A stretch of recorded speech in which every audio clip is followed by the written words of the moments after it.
Donc, quand on continue de descendre dans la fosse, d'être dans le processus de libération, il y a la porte numéro 5 sur laquelle j'ai vraiment envie de parler, puis c'est vraiment primordial, encore une fois, et ça s'appelle les territoires inconnus, OK? L'âme, il y a des portes, il y a des portails, j'entends, il y a même des portes avec des serrures, des endroits où est-ce que ton âme n'est pas allée voir qu'est-ce qui se passe, OK? Puis tu vas bien comprendre le processus là-dedans. Donc, je commence toujours en expliquant un rêve que j'ai fait, hein, qui date de mes cauchemars, justement. Et la source m'a emmenée, justement, dans ma maison intérieure, OK? Puis ça fait longtemps. Ça fait longtemps, ça fait plusieurs mois. Et dans la maison, qu'est-ce qui se passait? C'est que j'étais dans un terrain. Puis là, il y avait comme ma maison à l'extérieur.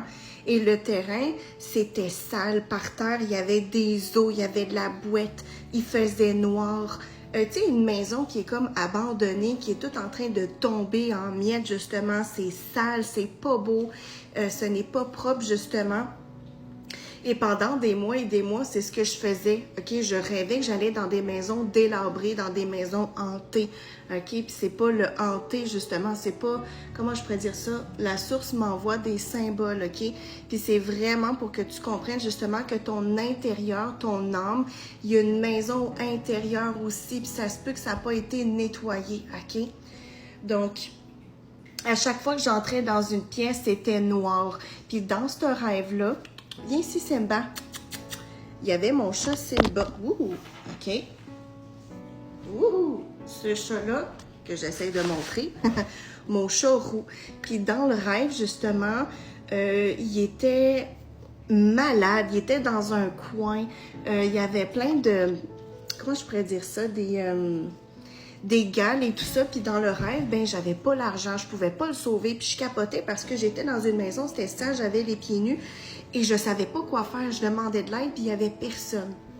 Donc, c'est vraiment ça qui est arrivé, c'est que quand je me suis réveillée, je me suis dit, là, c'est important que je me concentre sur le symbole de la maison. Qu'est-ce que la source, l'univers veut me dire avec cette maison qui est délabrée, justement, ça fait pas de sens, tu sais. C'était une maison qui représentait mon état intérieur. Ok, c'est la même chose pour vous. C'est une image qu'on vous donne. Chaque pièce représente une part de nous, une version de nous. Certaines sont lumineuses, puis il y en a d'autres qui sont complètement abandonnées. Ok, c'est pour ça que je faisais beaucoup de cauchemars de maisons hantées. Donc, ce qui arrive, c'est que dans la réalité humaine, on va souvent fermer la porte à nos blessures. On va pas vouloir aller regarder qu'est-ce qui se passe là-dedans, dans les deuils, dans les séparations, dans de la violence, dans de la dépendance affective. Mais le fait de ne pas ouvrir ces portes-là, hein, qui sont dans des territoires inconnus de l'âme, ben ça fait justement que ces portes-là qui sont invisibles, ça nous contrôle, OK? Puis tu vas comprendre pourquoi je dis ça. Donc, c'est vraiment ça, quand on ferme une porte, quand on ferme une blessure puis qu'on la regarde pas, ça va pas s'envoler, puis c'est terminé, ça va rester, puis ça va revenir encore plus fort, puis ça va rien guérir. Donc, la blessure, elle attend simplement qu'on vienne la voir. Puis c'est très inconfortable d'aller ouvrir ces portes-là, ces territoires inconnus-là, parce que ça date de longtemps, puis il y a peut-être beaucoup d'émotions refoulées, justement, beaucoup de colère, beaucoup de frustration, beaucoup de rage, de haine. Puis je dis ça parce que, mon Dieu, je l'ai traversé, puis j'ai refoulé ça. Mais le plus que tu refoules ces émotions-là, le plus que ces pièces-là se remplissent de noir, puis tu n'auras pas le choix d'aller justement dans ces territoires-là, d'aller ouvrir ces portes-là si tu veux te connecter à ton abondance, à tes millions, à tout ce que tu veux, à la version de toi la plus haute, être vraiment dans la joie. Tu peux pas faire disparaître ces portes-là, va falloir que tu ailles les ouvrir une par une. Puis l'univers va t'envoyer ça peut-être par symbole avec ton monde onirique, avec les rêves, ou peut-être même avec le quotidien, avec des gens qui vont te challenger, des gens qui vont t'insulter, des opportunités qui vont sembler te bloquer. Mais c'est exactement cette porte-là qui est un portail. Un portail, c'est une clé. Et une clé, c'est une expansion vers la version de toi guérie, OK? Fait que n'oublie pas, il y a des territoires inconnus. Puis regarde, j'ai l'énergie du léopard en arrière. Je pense que c'est un léopard, peu importe, là. cette énergie-là de oui, on est dans le noir, mais je reste avec mon courage, j'ose affronter, je m'en vais en avant, je m'en vais faire face à mes démons, OK? Puis ces démons-là, c'est des énergies, c'est des émotions, c'est une image que je te donne. Donc, il y a beaucoup de territoires inconnus que ton âme a besoin d'aller vérifier, d'aller nettoyer avant de passer à la prochaine étape pour faire ton saut quantique vers une réalité beaucoup plus abondante. C'est pas évident, OK? C'est un méchant challenge, c'est un méchant... c'est un grand bout de chemin que tu dois aller voir, OK? Donc, les territoires inconnus, moi, j'ai mis ça, puis j'ai mes petites notes à côté. On évite certaines émotions. On évite certains souvenirs, certains deuils, certaines conversations, certaines versions de nous-mêmes, passées. Et avec le temps, on oublie même que ces territoires existent. Et pourtant, ils continuent d'influencer notre vie, puis c'est ce qu'on refuse d'aller visiter finit toujours par nous diriger inconsciemment. Puis en d'autres mots, ça veut dire qu'il y a peut-être des deuils, des émotions. Quand tu vas être dans le silence, il y a une émotion, il y a un souvenir qui va remonter. Tu sais, moi, par exemple, il y a quelques jours, j'ai repensé au décès d'un de mes animaux, un animal que j'avais, un chien que j'avais. Et je pensais que j'avais passé au travers de ce deuil-là, mais quand j'étais dans le silence, ce souvenir-là a remonté et j'ai comme revisité la scène justement avec ma douleur qui était là et je te jure, j'ai braillé ma vie, mais tant mieux parce que ce pleur-là, cette tristesse-là est encore dans une porte verrouillée justement et mon inconscient l'a remonté, pour que je le libère. Puis là, il est 11h11 en ce moment, il y a un renouveau, OK?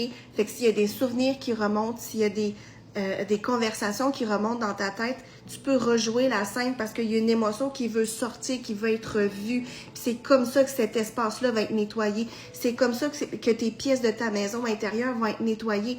Parce que si ça fait dur de ton extérieur, c'est un miroir de ce qui se passe en toi.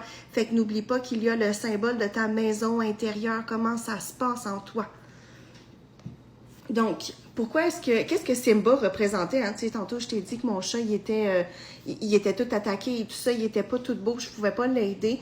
Ben, aujourd'hui, je comprends que dans mon rêve, c'était pas juste le symbole de mon chat, mais Simba, il représentait une partie blessée en moi. OK? C'est très grand, les symboles. C'était une partie qui était oubliée, une partie qui souffrait depuis tellement longtemps. Puis quand que c'est un animal, surtout le mien, ben là, je deviens très sensible, puis je suis vraiment consciente de ce qui se passe. Fait que l'univers a pris le symbole de mon chat pour me montrer, hey, à l'intérieur, là, il y a quelque chose que tu dois aller nettoyer. Donc, c'est comme si, comme toujours, j'essayais de sauver quelqu'un, quelque chose, un animal, alors que c'était plutôt moi qui avais besoin de me retrouver moi-même. Fait que ce miroir-là, ce rêve-là a été un miroir pour me dire, hey, reviens en toi, tu as besoin d'être sauvé toi-même. C'est quoi le parallèle avec nos vies, justement? Ben, c'est quand on change de maison, on change de travail, on change de partenaire, on divorce, justement, on déménage, on recommence ailleurs. Ben, notre maison intérieure, elle déménage toujours avec nous. Puis si le nettoyage n'a pas été fait, ça va nous suivre même dans notre réalité extérieure. Fait que tant qu'une pièce reste fermée, elle va continuer d'habiter notre réalité. Donc, au final, la guérison n'est pas de reconstruire une nouvelle maison. OK? La guérison, c'est vraiment d'avoir le courage de venir ouvrir une porte à la fois, même si c'est très effrayant. L'âme a déjà choisi d'aller nettoyer ces parts-là, OK? Donc, on passe notre vie à venir repeindre les murs, alors que c'est une pièce entière que notre âme a besoin, enfin qu'on ouvre la porte. C'est comme si on essaie de repeindre les murs de notre maison, mais notre sous-sol, il est tout inondé d'eau. Si tu vas pas faire le nettoyage en bas, en haut, là, ça va pourrir, OK? Fait qu'au final, justement, les territoires inconnus, ce sont pas nos ennemis. Ce sont simplement des endroits où notre lumière n'est pas entrée encore. Et peut-être que la prochaine version de toi, elle t'attend derrière la seule porte que tu évites encore aujourd'hui. Fait que je t'invite vraiment à réfléchir en ce moment. Est-ce que ta maison intérieure, elle est propre? Est-ce qu'elle est clean? Est-ce que tu es consciente de ce qui se passe en toi? Ou est-ce que tes démons intérieurs, tu es capable d'aller les voir et de les libérer? Fait que je te laisse sur ça. N'oublie pas, il y a des territoires inconnus que ton âme a besoin d'aller ouvrir la porte pour te libérer.